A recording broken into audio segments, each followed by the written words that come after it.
सगियूं लॻे खरल हाउस ते डीआईजी शर्जील करीम खरल ऐं राहील करीम खरल तरफ़ां सगियूं जे कचे वारे इलाइक़े जे रहवासियुनि ॿोॾि मुतासिरनि ऐं पकेरे बरसात मुतासिरनि में अली मुराद अब्बासी, मुनवर अली चना ऐं काज़ी मंज़ूर हुसैन जी निगरानी में सवें कटा राशन, सवें टेंट, तड़पाल विरहाया विया। सगियूं जे कचे वारे इलाइक़े में डीआईजी शर्जील करीम खरल समाजी अॻवान नाले वारे ज़मींदार राहील करीम खरल जी हिदायतुनि ते अली मुराद अब्बासी ऐं मुनवर अली चना, काज़ी मंज़ूर हुसैन जी निगरानी में कचे में ॿोॾि सबबि फाथल माण्हुनि खे ॿेड़ियुनि ज़रिए राशन, टेंट, तड़पाल पहुचाया विया।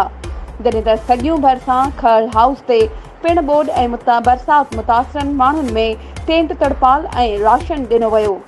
डीआईजी शर्जील करीम खरल ऐं राहील करीम खरल जी कयल ख़िदमतुनि खे सगियूं ऐं भरपासे वारनि इलाइक़नि जे माण्हुनि साराहींदे चयो आहे त डीआईजी शर्जील करीम खरल ऐं राहील करीम खरल हिन ॾुखे वक़्त में इंसान ज़ात जी ख़िदमत करे बेसहारा माण्हुनि जो सहारो बणिजी रहियो आहे।